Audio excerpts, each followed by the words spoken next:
यजुः अन्य उसकी बड़ी साक्षी यही है कि वेद के अधिकार के प्राप्त्यर्थ यज्ञोपवीत धारण करना पड़ता है और वह यज्ञोपवीत यज्ञ के वस्त्र होने से ही उस नाम को धारण करता है।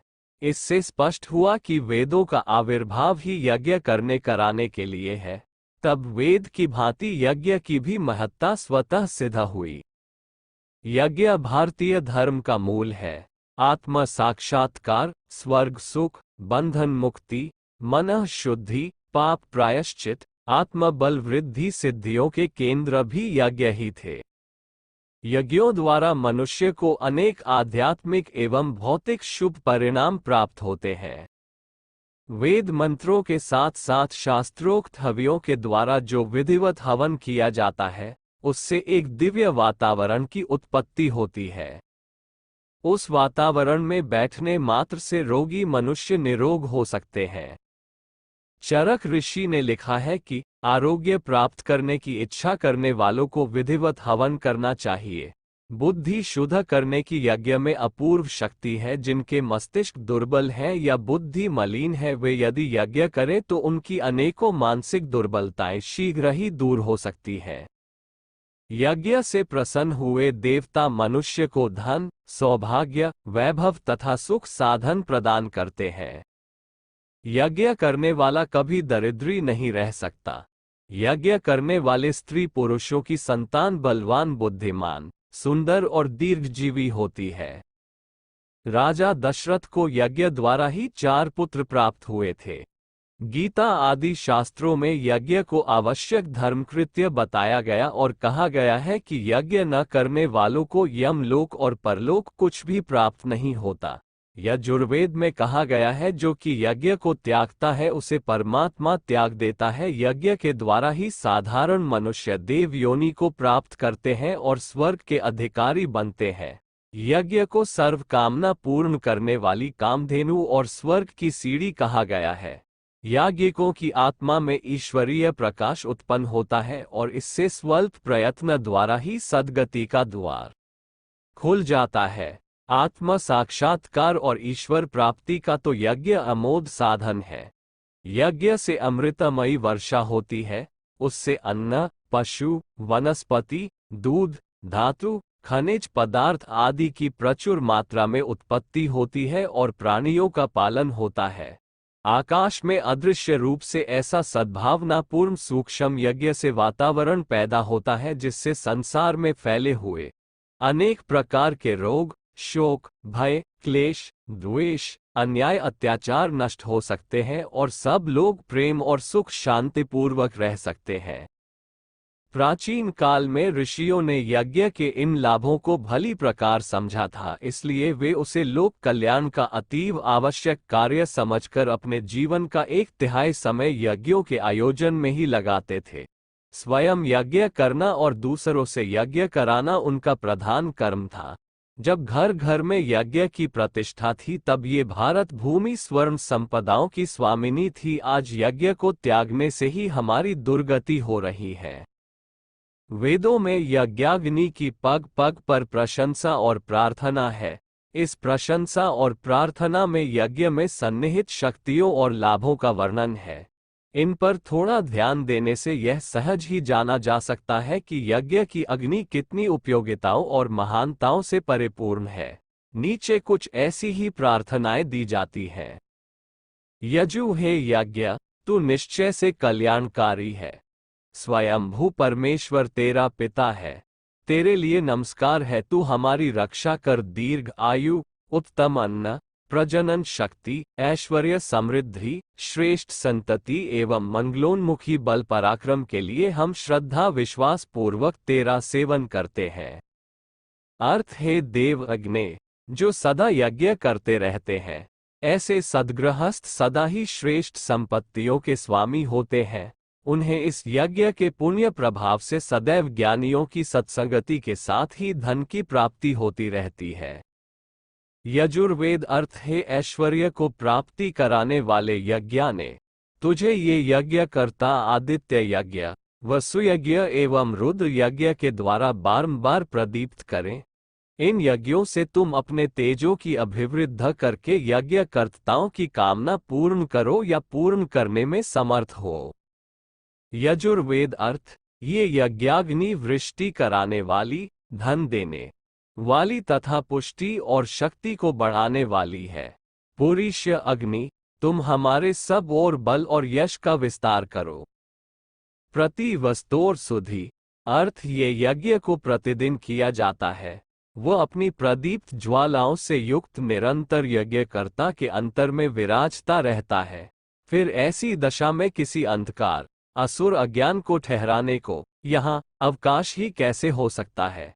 सच्चे यज्ञकर्ता एक दिन संपूर्ण अंधकार और अज्ञान से मुक्त होकर दिव्य परमात्मा के चरणों में पहुंच जाते हैं। यजु अर्थ है यज्ञ, तुम सुख कारक एवं आश्रय लेने योग्य हो। तुमसे रोग विनिष्ट होते हैं। तुम पृथ्वी के लिए त्वचा की भांति रक्षक हो। तुम हरितमा पूरित वनस्पतियों से आच्छादित पर्वत के सदृश सुंदर, सुहावने और हितकारी हो। तुम इन सुवितरित आकाश में बल से लवालव भरे वर्षाभिमुख बादलों के सदृश हो। यजुर्वेद अर्थ है यज्ञ, तुम देवों के धान्य भोजन हो।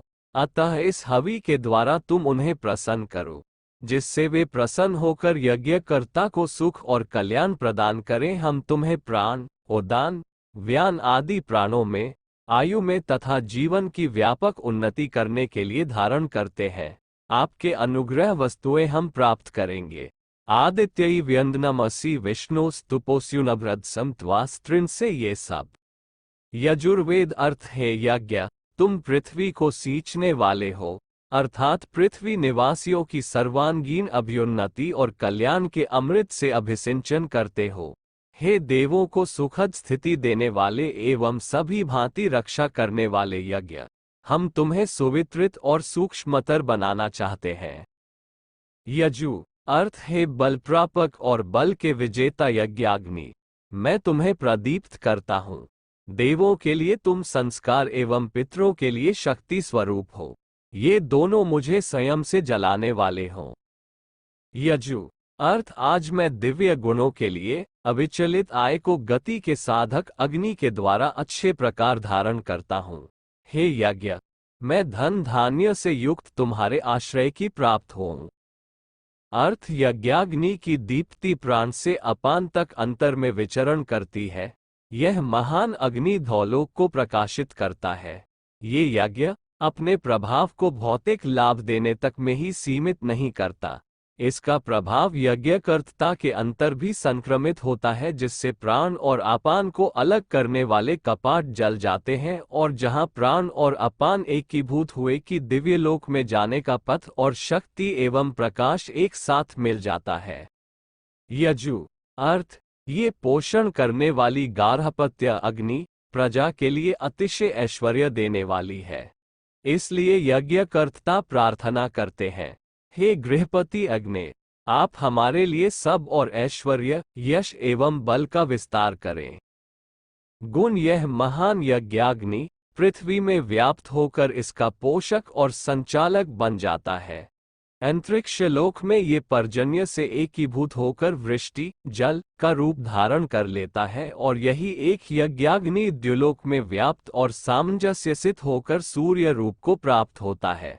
अतः यज्ञ के द्वारा मनुष्य प्रत्येक लोक की ऊंची स्थिति को प्राप्त कर लेता है। यजु है, हे गृहस्थ हो, डरो मत। यज्ञ भगवान यज्ञकर्ताओं को आश्वासन देते, घबराओ मत। वलवीयम को धारण करने वाले हम तुम्हारे पास आए हैं। ओस को धारण करते हुए शुद्ध मन और बुद्धि वाले, हृदय में प्रसन्न होते हुए हम तुम्हें कल्याण के लिए प्राप्त होते। यजु है यज्ञ, तुम जल के मालिन्य आदि दोष उसमें रहे अभाव की परिपूर्ति करने वाले हो। मधु जिहा वाले हो, अर्थात माधुर्यम तत्व से तुम ओतप्रोत हो। तुम वृष्टि के वर्धक हो। मनुष्यों को ये जानता चाहिए कि यज्ञ वृष्टि वर्धक है। तुम हमारे लिए अन्न और रस को सिद्ध करो, जिससे उसे भक्षण कर हम अंतर और बाह्य संग्रामों में विजयशील हो सके। तुम्हारे द्वारा हमारे बाहरी विघ्न नष्ट हो जाएं और हमारी अदानशीलता के भाव विचार भी विनष्ट होवे। तुम आहुति में दिए गए पदार्थों को सूक्ष्मतर बनाकर उसे परिव्यापक सूर्य किरणों के सहारे सर्वत्र फैला दो। यगुरु, हे सर्व तत्वों के उत्पादक यज्ञ, हमें सुख एवं ऐश्वर्य को देने वाले श्रेष्ठतम कर्म यज्ञानुष्ठान में प्रवृत्त करो और यज्ञ के अनुष्ठान वालों को अपने दिव्य गुणों की उपलब्धि के लिए उत्प्रेरित करो, जिससे हम लोग दिव्य वाणी और दिव्य वाणी के अधिष्ठाता की पवित्रता से अपने ज्ञान और वाणी के साधनों को पवित्र करें, जिससे हमारा ज्ञान अमृत से और हमारी वाणी आस्वाद से परिपूर्ण हो जाए। यजु, हे यज्ञ, तुम ऐश्वर्यवान इंद्र या परमेश्वर के लिए सुनिश्चित रूप से आकर्षण के साधन हो, क्योंकि तुम्हारे द्वारा आह्वान होने पर परमेश्वर से आए बिना रहा ही नहीं जाता। इंद्र के इंद्रत्व और विश्वदेव के विश्वदेवित्व सभी तुम पर ही अवलंबित है, यानी तुम्हारे द्वारा ही इन दिव्य गुणों को अभिप्राप्ति सबों को होती है। यजु, हे यज्ञ, तू अच्युत स्थान में वास करने वाला है, तू स्वयं ध्रुव है, यानी तेरी क्रिया का फल अत्यंत ही सुनिश्चित है। इसीलिए प्रार्थना है कि तू पृथ्वी लोक को शुभ में दृढ़ कर, अंतरिक्ष लोक को मंगलमयता में स्थिर कर और द्युलोक को कल्याण में चिर प्रतिष्ठित कर। यजु देवताओं और हे यज्ञ के द्वारा आहूत पितरगणों, आप लोग इस यज्ञ में आकर आनंद और पुष्टि को प्राप्त कीजिए और हमें भी आनंद और पुष्टि दीजिए। जिस भांति सविता देव निष्काम भाव से विश्व को सुख पहुंचाते हैं, उसी भांति हम सब भी आपके समान ही विश्व सेवा में संलग्न रहें। महाभारत असुर और सुर सभी पुण्य के मूल हेतु यज्ञ के लिए प्रयत्न करते हैं। सत्पुरुषों को सदा यज्ञ परायण होना चाहिए। यज्ञों से ही बहुत से सत्पुरुष देवता बने हैं। शंख यज्ञ न करने वाला मनुष्य लौकिक और परलौकिक सुखों से वंचित रह जाता है। यज्ञ न करने वाले की आत्मा पवित्र नहीं होती और वह पेड़ से टूटे हुए पत्ते की तरह नष्ट हो जाता है। यज्ञ से अनेक पापों से छुटकारा मिलता है तथा परमात्मा के लोक की भी प्राप्ति होती है। यज्ञों व श्रेष्ठतम कर्म आत्मोत्कर्ष के इच्छुकों को वेद भगवान ने यजन कृत्य को प्रमुखता देने के लिए कहा है और उस अवलंबन को अपनाने का निर्देश किया है। ऋग्वेद में कहा गया है, अर्थात हे मनुष्यों, यज्ञ द्वारा इस यज्ञाग्नि को प्रज्वलित करो, एक उत्तम हव्यों द्वारा श्रद्धा, भक्ति, उदारता से यजन करो। यजु जीवन को यज्ञमय बनाए। वेद के अनुसार प्राणी जगत देवी चैतन्य शक्तियों के जागृत होने पर अगणित लाभ प्राप्त करता है। उत्तिष्ठम् ब्रह्मणस्पते देवान् यज्ञेन बोधप, आयोः प्राण प्रजा पशून् कीर्ति यजमान च वर्धय। अर्थात हे ब्रह्मणस्पते, अब आप उठ खड़े हो, आलस्य न करें, उठकर यज्ञ द्वारा विश्व की दैवी शक्तियों को जागृत करें। इस जागृत दैवी शक्तियों से यजमान को सुखमय साधनों से अभिपूरित करें तथा प्राणी मात्र की आयु, जीवनी शक्ति, उचित प्रजा, अच्छे पशु, यश तथा कीर्ति को भी बढ़ा दें। वेदों, ब्राह्मण ग्रंथों आदि में यज्ञ को श्रेष्ठतम कर्म माना गया है। यज्ञों व श्रेष्ठतम कर्म, शतपथ यज्ञ निश्चित रूप से श्रेष्ठतम कर्म है। यज्ञ ही श्रेष्ठतम कर्म। तैत्तिरीय निश्चित रूप से यज्ञ श्रेष्ठतम कर्म है। वेद अर्थात जो ग्रंथरूपी नौक पर चढ़ने में समर्थ नहीं होते, वे कुत्सित आचरण वाले होकर इसी लोक में अध पतित होते जाते हैं। अर्थात जो व्यक्ति चाहे कि मैं ब्रह्मवर्चस्व से संपन्न बन जाऊं, तो उसे यज्ञ करना चाहिए। एक, क्योंकि यज्ञ से ब्रह्मवर्चस्व की प्राप्ति होती है। महाअर्थात हे राजन, आध्यात्मिक, आधि दैविक तथा आधि भौतिक ये तीन ताप आत्मव्यताओं ने कहे हैं। विधिपूर्वक हवन करने पर अग्नि यजमान का इन तीन दुखों से रक्षा करता है, इसलिए वेदों में इसे अग्निहोत्र कहा गया है। अर्थात यह अग्नि का यज्ञ है। अग्नि ज्योति है, ये पापों को जलाती है। ये यजमान के पापों को जलाती है। ये ज्योति शोभा और यश को प्रदान करने वाली है। ये ज्योति परलोक में भी पुण्य प्रदान करती है, इसीलिए अग्निहोत्र करना चाहिए। शूद्र उत्पन्न होता है। अग्निहोत्र के अनेक लाभ बताए गए हैं, जिनमें आत्मबल का संवर्धन प्रमुख है। मनुष्य जन्म से संस्कारों से द्विज अर्थात मानवीय गरिमा को अवधारण करने वाला बनता है। संस्कारों का सामान्य अर्थ वातावरण एवं संपर्क में पड़ने वाले प्रभाव से किया जाता है, किंतु सूक्ष्म अध्यात्म विज्ञान के अनुसार यह प्रक्रिया यज्ञाग्नि के सान्निध्य में संपन्न होती है। मनुस्मृति के अनुसार महायज्ञश्च यश्च ब्राह्मीय क्रियते तत्र अर्थात यज्ञ और महायज्ञों के माध्यम से यह नगण्य महल हाड़ मांस का पुतला ब्रह्मत्व को उपलब्ध करने में सफल होता है। ब्राह्मण के 6 कर्तव्य उत्तरदायित्वों में 2 यज्ञ करना यज्ञ कराना भी निर्धारित है। इसके द्वारा अनेकानेक लाभ मिलते हैं, जिनका सूत्र संकेत इस प्रकार किया गया है। निखिल ब्रह्मांड में संव्याप्त प्रत्यक्ष और परोक्ष दिव्य शक्तियों को देवता कहा गया है। प्रत्यक्ष देवताओं में 5 तत्वों और 5 प्राणों की गणना है।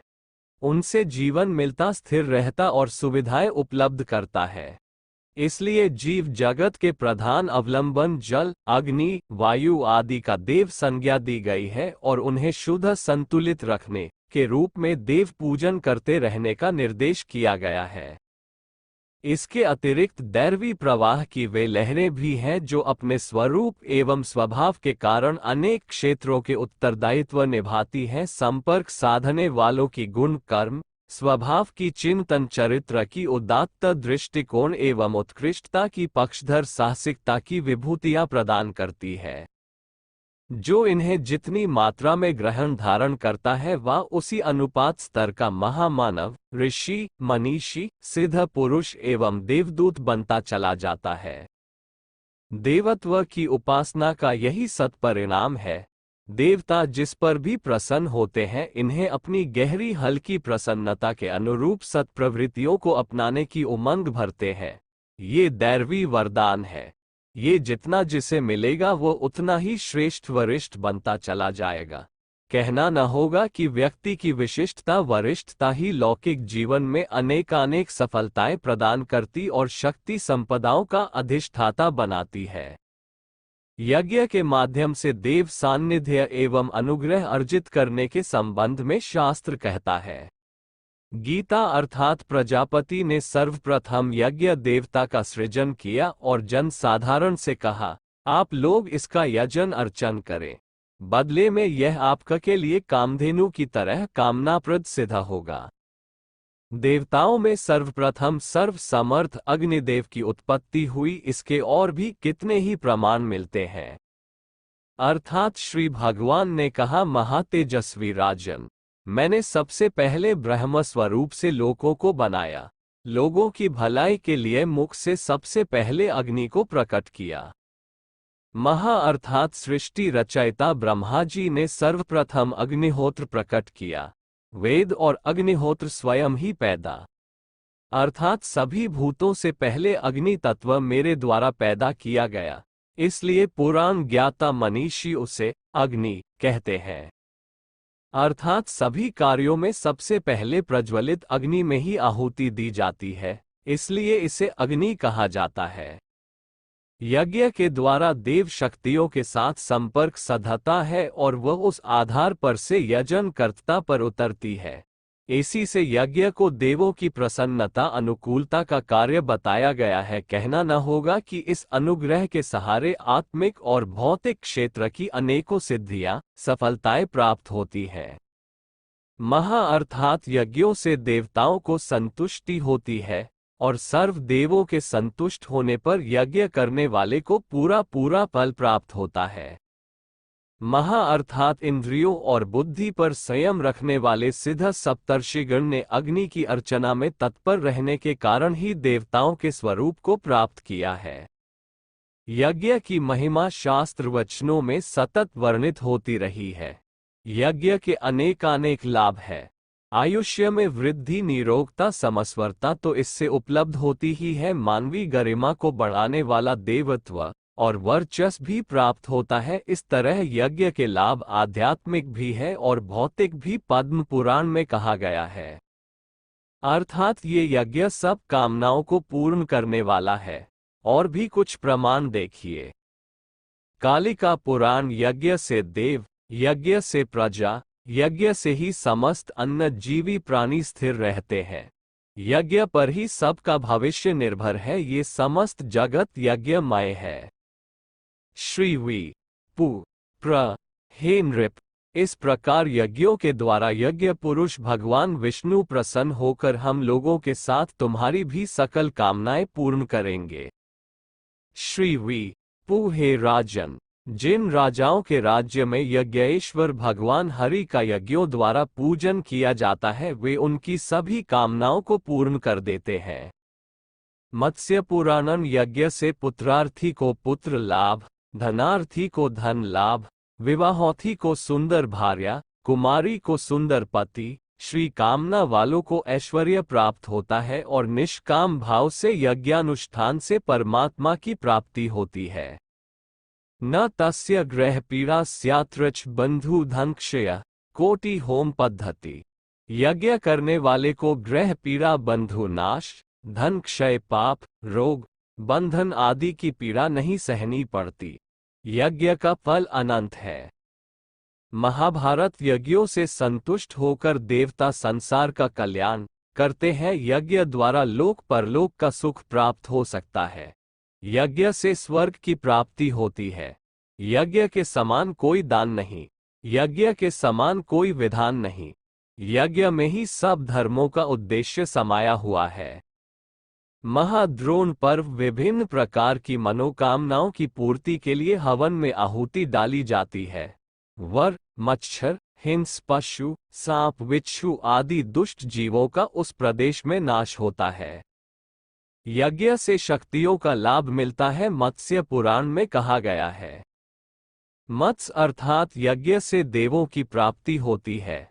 यज्ञ से देव शक्तियों का बल बढ़ता है, वे अधिक सक्रिय एवं परिपुष्ट होती हैं और मनुष्य जाति की एवं समस्त संसार को उसके द्वारा विशेष लाभ होते हैं।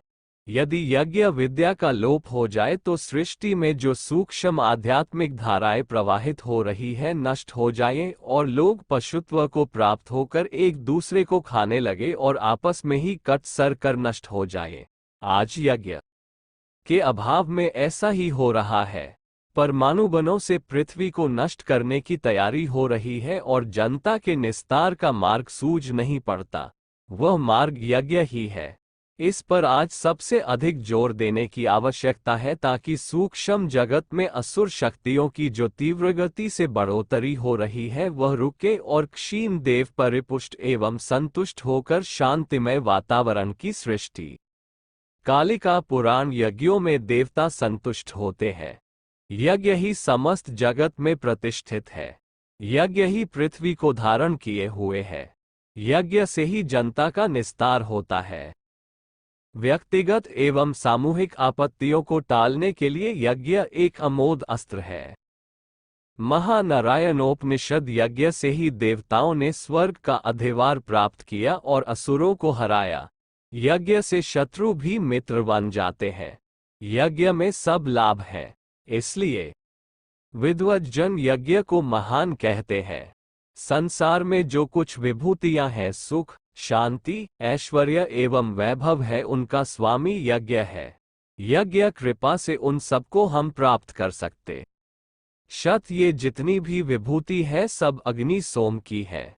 अग्नि हमारा पुरोहित है, वह देवताओं तक हमारी श्रद्धा को तथा पूजा को पहुंचाता है। देव और मनुष्य के बीच में संबंध स्थापित करने वाला देवदूत अग्नि ही है। अग्नि के मुख में वस्तुएं डालकर उन्हें हम देवों तक पहुंचाते हैं।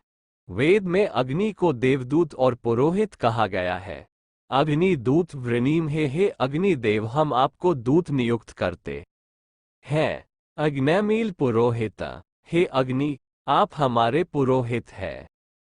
अग्निदेव निस्संदेह पूर्ण विश्वस्त और पूर्ण ईमानदार पुरोहित एवं दूत हैं। वह अपने पास कुछ भी नहीं रखते, हजारों रुपयों की सामग्री हवन कर दीजिए, कुंड में उनने कुछ भी बचाकर न रखा होगा, केवल उसका भस्मावशेष साक्षी रूप में पड़ा होगा कि अग्नि देव बुझ गए, चले गए, पर अपने लिए वे भस्म तक नहीं ले गए। ऐसे ही पुरोहितों और दूतों को देव कहते हैं। आज मनुष्य जाति में ऐसों की बड़ी कमी है। यद्यपि पुरोहित बनने के लोभ में अनेक लालची ब्राह्मण यजमानों की खुशामद करते और आपस में सिर पटते सर्वत्र दिखाई देते हैं। अग्नि को बढ़ाने से, यज्ञानुष्ठान करने से हमारी स्वयं की ही उन्नति होती है। यज्ञ भगवान हमें संतान, पशु, ज्ञान, अन्न आदि से सब प्रकार सुखी बनाते हैं। आश्वलायन गृह्य सूत्र है, अग्नि तुम प्रदीप्त हो और हमें प्रदीप्त करो, तुम बढ़ो और हमें बढ़ाओ, संतान, पशु, ज्ञान और अन्न से हमें सुखी करो। यज्ञ का उद्देश्य देवों का आवाहन है।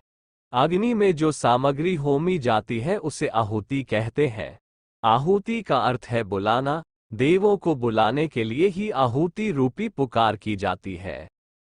ऐत्रेय ब्राह्मण जिसमें देवताओं को बुलाया जाए उसे आहुति कहते हैं, तथा जिससे हवि को अग्नि में डाला जाए उसे आहुति कहते हैं। इसके द्वारा यजमान देवताओं को आहत करता है, बुलाता है, इसलिए वह आहुति कहलाती है। यह आहुति पूर्ण श्रद्धा शक्तियों का ध्यान करते हुए देनी चाहिए। बेगाड़ भुगतने की तरह सामग्री झोंकना और चित्त कहीं का कहीं रखना यज्ञ के महत्व को। गर्भाधान के समय जैसा सत्व प्रधान वीर्य होगा वैसी ही सत्व प्रधान संतान होगी। इसी प्रकार अग्नि में जैसी श्रद्धा के साथ आहुति दी जाएगी वैसे ही सत्व प्रधान देवताओं से संबंध होगा।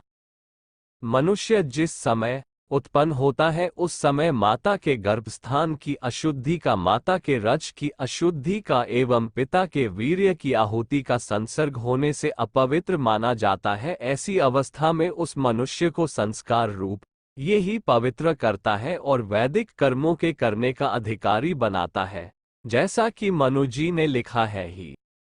मनु अवेद के सिद्धांतानुकूल अन्न का एक नाम ब्रह्म और जीवो ब्रह्मवना पर शंकराचार्य के कथनानुसार मानव का और अन्न का संबंध सूत्राय सिद्ध है और अन्न बिना मानव जीवन का चलना असंभव है। उस अन्न की भी उत्पत्ति का साधन एकमात्र यज्ञ मनु जो कि इस श्लोक में बताया गया है। यज्ञ के द्वारा अन्न उत्पन्न होता है, यही कारण है कि शास्त्र सस्येष्टि का विधान करता है। ऐसे शुभ कार्य के लिए अत्यंत पवित्रतम स्थान की आवश्यकता है, क्योंकि पवित्रतम का पवित्रतम के साथ संबंध होने पर ही फलोत्पत्ति होती है। इसलिए मनु जी ने यज्ञाह देश की व्यवस्था की। यथा शून्य इसी देश के पवित्रतम होने के कारण यज्ञ का विधान और यज्ञ का प्रचलन हमारे भारतवर्ष में ही है। जैसा यज्ञ पवित्रतम है और उस यज्ञ के लिए पवित्रतम स्थान की व्यवस्था की गई, उसी प्रकार कर्ता का भी पवित्रतम होना अत्यंत आवश्यक है। इसी विज्ञान की भित्ति पर हमारी वर्ण व्यवस्था सुसज्जित है, जैसा कि मनु जी के कथन से सारांश स्पष्ट।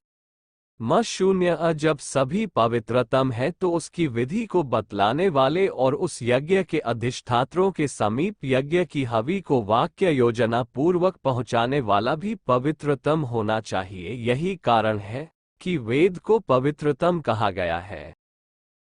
शून्य इसी विज्ञानी की भित्ति पर हमारे यहाँ वेद का अधिकारियों द्वारा पवित्रतम अवस्था में पवित्रतम आचार्य के समीप सस्वर अध्ययन होता है। दूसरे देशों में इसी कारण वेद पाठ ही नहीं मिल सकते, भले ही इधर उधर करके अर्थ लगाने का स्वांग राय।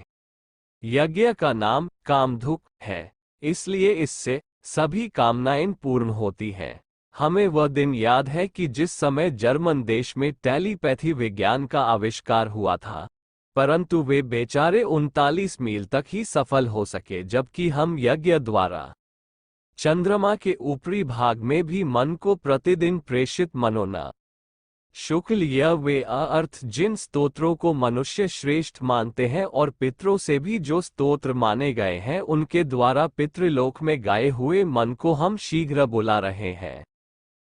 प्रत्येक कामनाओं में प्रार्थव्य होने क्रियाओं का पार्थक्य भी नैसर्गिक है। इसी कारण पृथक पृथक कामनाओं की पूर्ति के लिए पृथक पृथक यज्ञों का विधान है। स्वराज्य के लिए वाजपेय यज्ञ का, स्वर्ग के लिए दर्शपौर्णमास का, अग्नि साम का, ज्योतिष्टोम का, पुत्र प्राप्ति के लिए पुत्रेष्टि का और शत्रुमारण के लिए श्येन यज्ञ का विधान है। यज्ञ के द्वारा विविध कामनाओं की पूर्ति होती है, तभी तो यज्ञ का कामधुक नाम प्रजापति ने रखा है।